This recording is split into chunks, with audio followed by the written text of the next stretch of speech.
Ramón Ceballos, quien fue diputado al Congreso Nacional por la diáspora, bueno, sus relaciones en la comunidad dominicana en Nueva York, en todos los Estados Unidos, son conocidas por todos. Fue un diputado estrella acá en el Congreso, lo que puede ser un diputado entre 190, pero se destacó en su lucha por los que viven en los Estados Unidos, sobre todo los que han sido sus vecinos, con quienes tiene una relación muy cercana.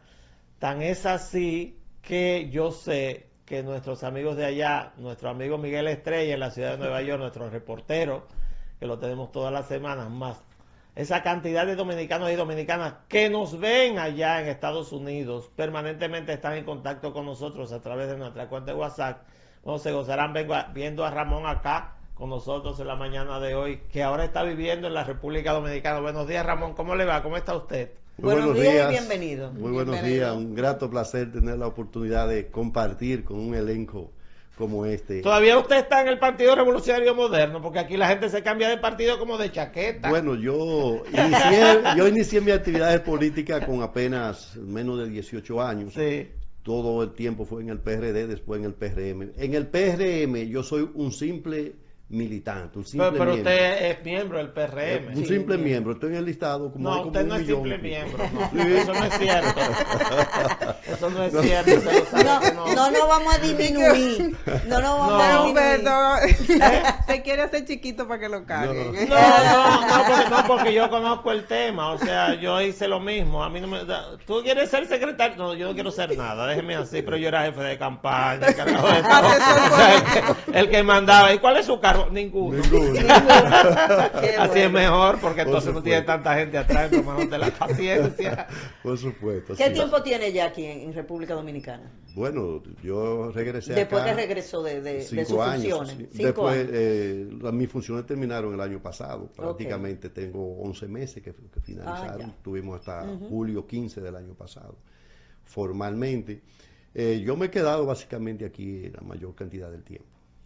Cuéntanos, ¿cuál es la situación ahora porque yo sé que usted tiene relación con toda la gente que vive en Estados Unidos, sobre todo ante el tema de migración?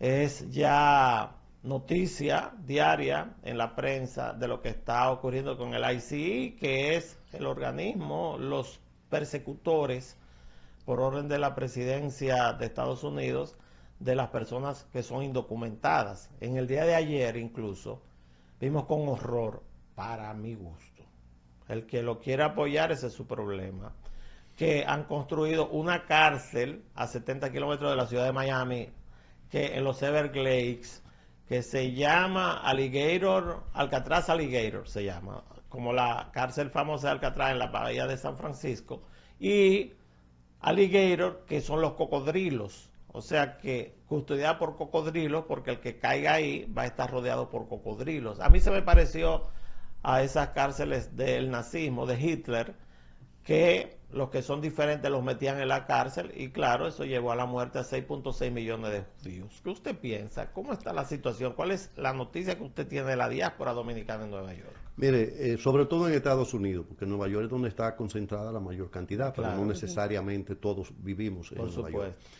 La verdad es que nosotros tenemos una población vulnerable de unos 270,000 dominicanos y dominicanas que están en condiciones de poder ser deportados. 270,000 dominicanos y dominicanas. Y este elemento, este fenómeno que se ha producido después de la llegada de Donald Trump, ha producido un impacto tanto en términos económicos como en términos emocionales. Y las familias allá tienen temor de salir hasta las iglesias.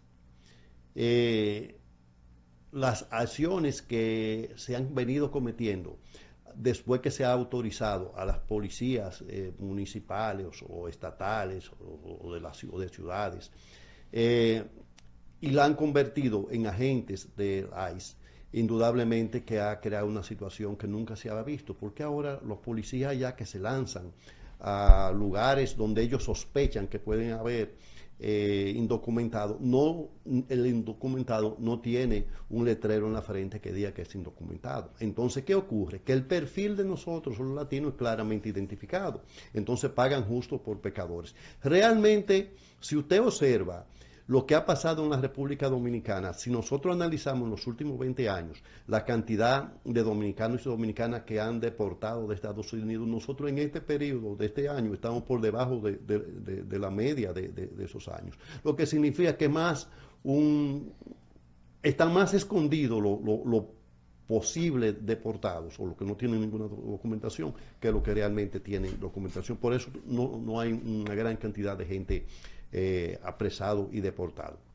Lo que se entendía que en principio esa política era dirigida a aquellos ciudadanos que vivían en los Estados Unidos que de una forma u otra habían infringido la ley.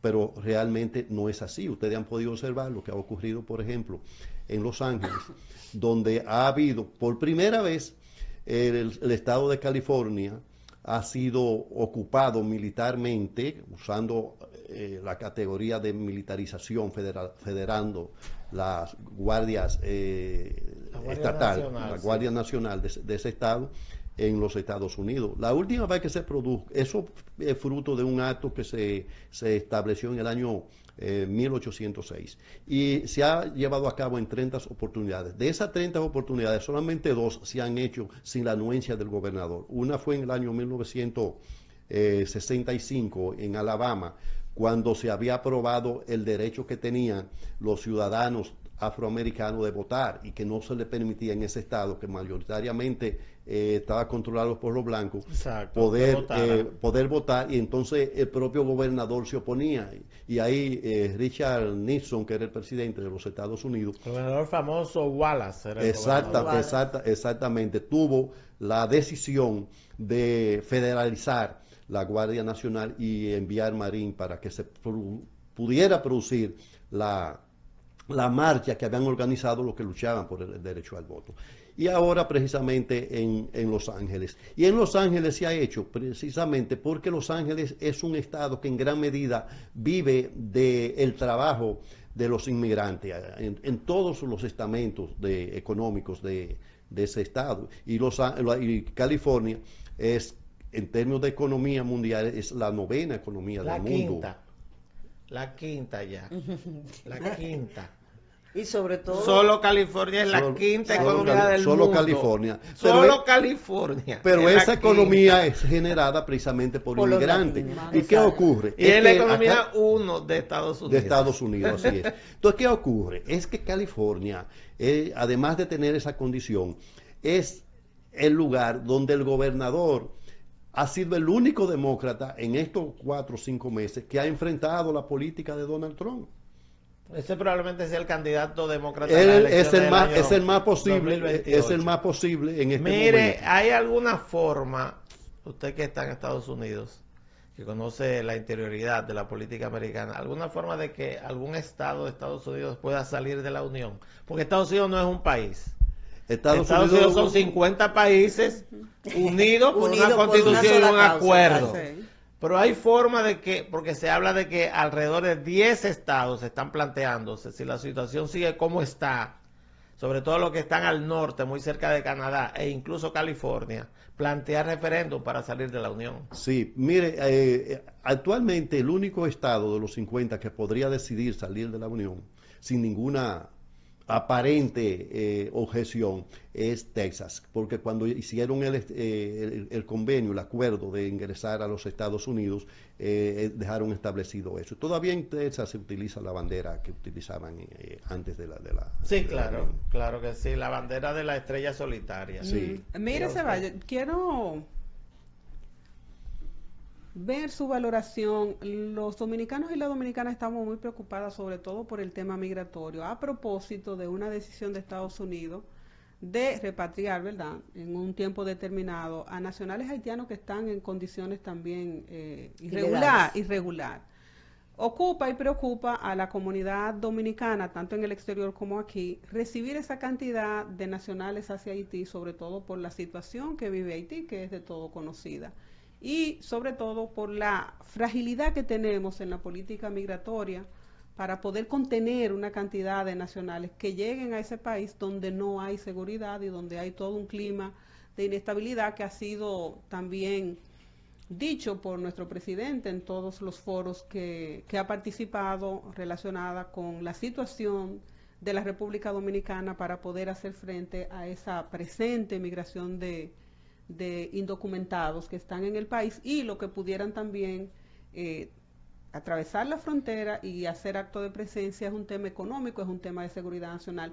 ¿Cómo ve usted esta situación y cómo pudiera impactar en caso de que se produzca esa gran presencia de indocumentados haitianos hacia su país por la fragilidad que tenemos entre Haití y República Dominicana? Mira, tan pronto se produjo hace apenas 2 o 3 días esa decisión ejecutiva del presidente de los Estados Unidos, yo escribí un artículo hablando sobre el impacto que va a tener en la República Dominicana esta decisión de los Estados Unidos con relación a 500,000 haitianos, que no están ilegal, están amparados en el TPS que se le dio en el año 2010 como consecuencia del terremoto que hubo en Haití. O sea, ellos no están ilegal, en este momento están amparados en eso. Y la verdad es que República Dominicana es muy vulnerable. República Dominicana con una alta fragilidad y complicidad de importantes sectores a todos los niveles aquí para el tráfico humano que hay de Haití hacia acá, va a ser cómplice de esa invasión de esta nueva casta humana, porque fíjese que el que se ha ido a Estados Unidos de una forma u otra tiene un nivel diferente al país de origen. En este caso, los haitianos que están allá, esos 500,000, tienen una condición que no es verdad que se van a adaptar en un país donde no hay leyes, donde la delincuencia ocupa las calles y donde no hay tampoco una condición definida para ellos poder recibirlo y poder insertarlo en la sociedad. Entonces, República Dominicana, yo no sé, y hablo ahí de la necesidad que hay del gobierno de la República Dominicana de definir un plan real frente a esta nueva situación que nosotros comenzaremos a recibir en los próximos días o próximas horas. Es el momento de que los dominicanos entendamos que no solamente poniendo las vallas vamos a resolver el problema, porque lo más natural es que el ser humano busque refugio donde puede, al lado que se le permite donde escapar para seguro. Poder estar seguro. Y lo cierto es que en Haití ellos no van a estar seguros y este va a ser el camino ideal para eso. Podría ser, y el gobierno debiera aprovechar, porque ver cómo en Canadá, que hay una presencia significativa de ciudadanos haitianos, Canadá pues se encarga de recibir una parte considerable de eso. Pero con el enfrentamiento que hay entre Canadá, el gobierno de Canadá y Donald Trump, a mí me luce muy difícil que se pueda lograr. Entonces nosotros debemos prepararnos para esa embestida que va a venir de haitianos nuevamente a la República Dominicana. ¿Cuántos haitianos están cobijados por este proyecto que planteó el presidente Biden para resolver el problema de los migrantes haitianos y darle permiso temporal de residencia en los Estados Unidos? ¿Se sabe cuántos son? 500,000. Medio millón. Wow. ¿Usted sabe lo que eso significa? La presión económica, la presión social e incluso la propia presión política para nosotros recibir esto. Así es. Y desde el punto de vista práctico, ¿hay forma de usted plantear que ese 500,000 de haitianos serán enviados a los Estados Unidos? Porque hay un Estados Unidos. Hay un de los Estados Unidos. Perdón, Haití. Porque hay un estado que ha sido el receptor de la mayor parte de esos haitianos, que es el estado de la Florida. Ahí es que está la mayoría de los haitianos en Estados Unidos. Sí, hay una ciudad que es North Miami Beach, donde incluso tuvieron un alcalde. Recientemente acaban de dar una declaración pública a todos ellos, advirtiendo sobre las consecuencias de esa situación. Sí, hay un barrio que se llama Liberty City en la ciudad de Miami, en la parte norte de Miami, que está habitado prácticamente entero por haitianos. Sí. Pero esos haitianos serán llevados prácticamente, si es 500,000 y ahí la orden de deportación fue detenida ayer por un juez, pero yo creo que al final eso se va a imponer. Tendrá que subirlo en barco para traerlo. ¿En qué lo van a llevar? 500.000 de personas. Eso es mucha gente. De la misma forma que lo llevaron ellos para allá, porque cuando a ellos les convenía. ¿Cómo llegaron? Llegaron por la vuelta por México. No, la mayoría fue, es que están amparados en el TTS que se le dio cuando se produjo el terremoto en el año 2010. Exacto. Ceballos, no estamos hablando de los nacionales haitianos que están de manera irregular. Eso no están incluidos en ese grupo. Eso es tan regular. No, se le dio un estatus provisional temporal de residencia, un carnet para que pudieran trabajar. Esa gente se ha integrado a la sociedad de Estados Unidos, tienen 10 años. Y al aparato productivo son para acá. Porque también hay un tema, un impacto económico también para los Estados Unidos, porque esa gente significa también manos de obra ya. Mira, en Estados Unidos había una gran inflación en el gobierno de Biden como resultado precisamente de una crisis que se había armado por los inmigrantes que iban a través de la vuelta por México. Y la verdad es que hoy por hoy la inflación en estos 5 meses es mayor que la que teníamos. ¿Por qué? Porque esa política de que se lleve a cabo o no se lleve a cabo en los centros donde hay producción, indudablemente que impacta. Claro. Y ha impactado, tú encuentras ya menos carne, menos pollo, menos huevos, menos víveres para comer. ¿Por qué? Porque la gente responsable de trabajar ahí son precisamente esa masa que no tiene documentación. La mayoría son esa masa que no tiene documentación porque no hay a dónde ir que no sea ahí. Entonces, ahora mismo nosotros tenemos una gran inflación que se ha aumentado en las últimas semanas como resultado del involucramiento de los Estados Unidos en la guerra entre Israel e Irán, que indudablemente ha producido un impacto sin precedente en los propios Estados Unidos, y donde incluso las encuestas que ha hecho CNN y otras firmas que van diariamente monitorizando la situación, entienden que el propio presidente ya cayó entre el propio partido republicano un 56% de rechazo a su política. Los demócratas, en gran medida, que siempre han estado con una posición más ecléctica, el rechazo de un 88%. Mire, ¿cuál es la percepción que existe entre los mismos norteamericanos y los latinos con relación a la cárcel que inauguró Donald Trump? ¿Cuál es la percepción que tienen ellos contra ese hecho? Mira, es como decía el doctor al introducir el tema.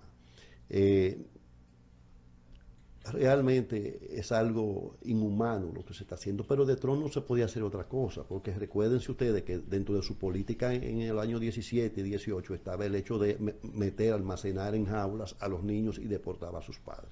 Entonces, esta situación es algo sin precedentes. Primero, porque es inhóspito eso donde se está haciendo. El que conoce la Florida sabe lo que son los Everglades. Entonces, los Everglades, tú lo único que vas a almacenar gente ahí con un potencial de que los propios reptiles que hay ahí puedan penetrar y acabar con lo que está ahí, porque no va a haber custodia.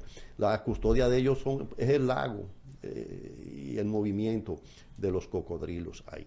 Entonces, hay un gran rechazo al extremo. Yo ayer estuve observando los 50 estados, cómo se han estado movilizando en función de rechazo a la política de Trump. Y salvo precisamente la Florida y 2 o 3 estados más, de 27 estados que había ganado Trump, están apoyando la política de Trump. Mire, Ceballos, y la ciudad santuario, ¿cómo están reaccionando? No hay ciudad santuario. Pero todavía quedan personas, ya pueden entrarse. Hubo un juez que dio la autorización de que pueden entrarse a las iglesias y todo eso. Por eso el temor que hay, la gente se está quedando en su casa. Ahora, ¿qué impacto va a tener? Que probablemente no lo hemos analizado y tendríamos en otra oportunidad para analizarlo. Es el impacto emocional, el impacto psicológico, el trauma, el trastorno que se va a producir por este encerramiento. Mira, cuando vino el COVID, lo cierto es que a nivel mundial nosotros teníamos un 25% de la población que tenía de una forma u otra algún nivel de trastorno de salud mental. Eso subió a un 30%. A un 30%. Entonces ahora, con esta situación en Estados Unidos, lo más probable es que nosotros vamos a tener esa nueva condición que no la teníamos, que también va a haber cómo enfrentarla. Pero con el problema que hay de el uso de los seguros de salud en Estados Unidos, que ahora acaba incluso hasta de declarar que lo van a eliminar en algún nivel. Entonces tú no sabes cuáles van a ser las consecuencias de todo esto que está ocurriendo.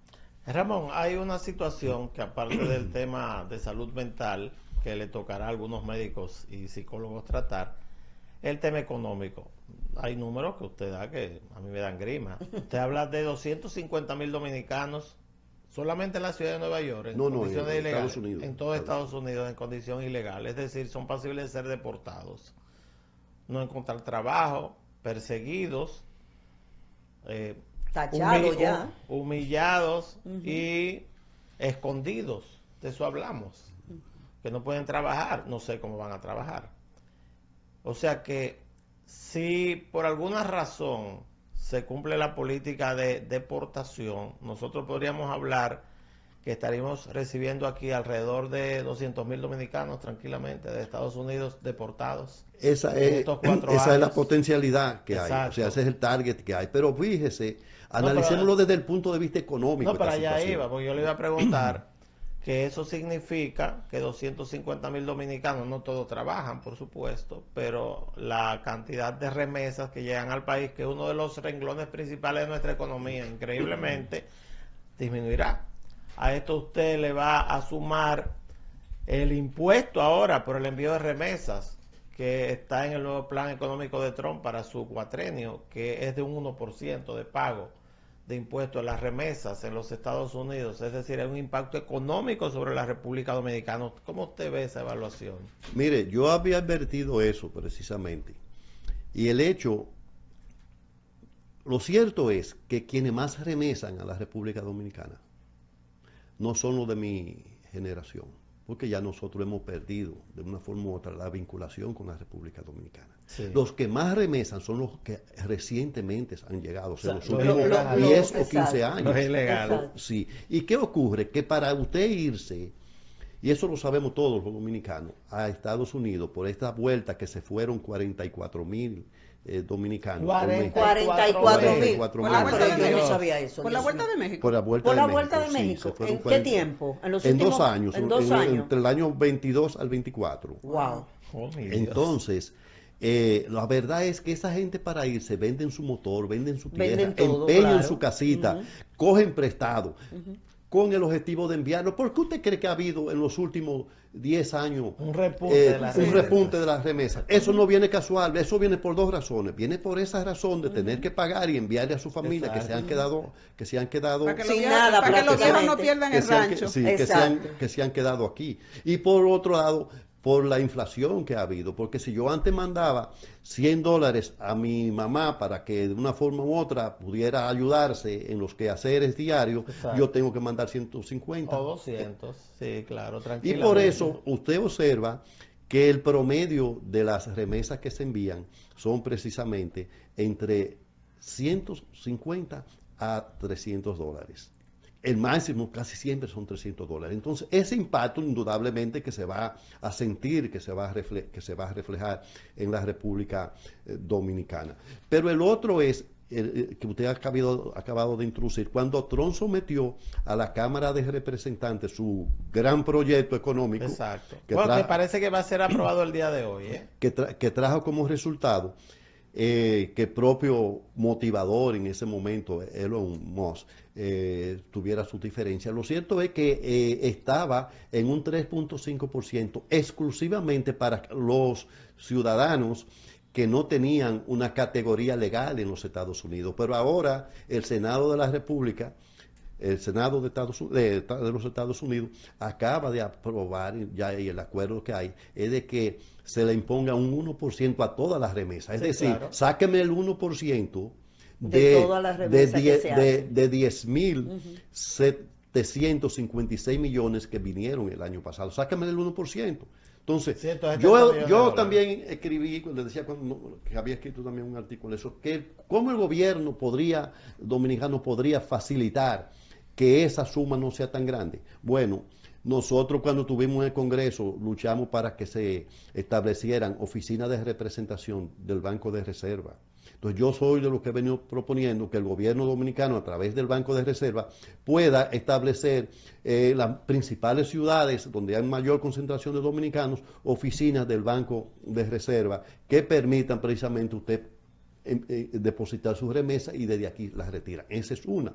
La otra puede ser a través de usar otras vías que hay a través del internet que usted puede utilizarla y aplicarla. Ramón, déjame preguntarle algo. Wow. ¿Usted cuántos años ha vivido en Estados Unidos? 28 años. ¿Usted es ciudadano de Estados Unidos? Yo soy ciudadano honrosamente. Exactamente. Pues permítame, al despedirlo, pues felicitarlo porque mañana es 4 de julio, Día de la Independencia de los Estados Unidos. Y con él, con usted también, a todos los dominicanos, que es mi caso, que también tiene hijos y nietos que son americanos. Que son americanos. Sí. Así que muchísimas gracias. Tenemos que seguirlo invitando porque nos faltó el impacto económico de la guerra más profundo, sobre todo el impacto económico que va a tener el reenvío de esa diáspora para acá, que está pasando por situaciones muy serias en Puerto Rico, en el barrio obrero de Puerto Rico, donde viven los dominicanos. Ahí hay un estado de terror. De terror. De persecución prácticamente. No, y en Nueva York también. Pero que incluso en Puerto Rico, en el barrio obrero, los puertorriqueños protestan. No se atreven a ir. Y protestan e insultan a los miembros del ICI que van a perseguir a los dominicanos que están ahí. Eso es así. Sí. Hay una situación muy seria que nosotros no nos estamos dando cuenta, pero el impacto se va a comenzar a ver ya prontamente, es lo que yo creo. No sé qué usted piensa. No, yo estoy totalmente de acuerdo con usted. Y tenemos que analizar más profundamente la situación, por ejemplo, que está ocurriendo en Medio Oriente, que es algo sin precedentes, que ha desestabilizado, se ha convertido en lo que era un enfrentamiento regional, territorial, por decirlo así. Se ha convertido en una de las situaciones que han impactado más geopolíticamente en este siglo XXI. Ramón, ¿y usted a qué se dedica aquí? A leer. Pero usted tiene tiempo para venir aquí entonces a tratar con nosotros temas internacionales. Bueno, ¿qué usted piensa? Yo con mucho gusto podría venir, pero no siempre. No siempre. El único que viene aquí todos los días, que un esclavo de toda esta gente soy yo. Esclavo de toda esta gente. Le da la gana. Yo vengo aquí siempre, pero sería un gusto para nosotros poder seguir hablando de esto. De vez en cuando venir a hablar de estos temas. Yo voy a dejar mi representante legal. No, ¿Y cuál es ese tema? Porque es un tema también de mucha responsabilidad. Ver esas situaciones a nivel de la comunidad internacional y la comunidad nacional en el exterior. Tiene que ser un experto, gente que tenga sensibilidad y que tenga preocupación por todo lo que... Claro, y sobre todo conocimiento. Entonces, esa responsabilidad, ya yo con las mujeres tengo. Ramón Ceballos, que fue diputada del Congreso Nacional por la diáspora dominicana, ha estado con nosotros y estará con nosotros prontamente, aunque sea por Zoom, nosotros lo conseguimos. Usted vive muy lejos de aquí, hasta por Zoom usted puede ese hablar. Vecino es suyo cuando viene a ver. Yo vivo a 4 esquinas de aquí. Oiga, él puede venir hasta caminando para... Lo único que no aprendió en Estados Unidos este señor es a la cultura del trabajo, aparentemente. No, al contrario. Que ya él trabajó demasiado. He tenido que trabajar tanto que yo creo que ya fue suficiente.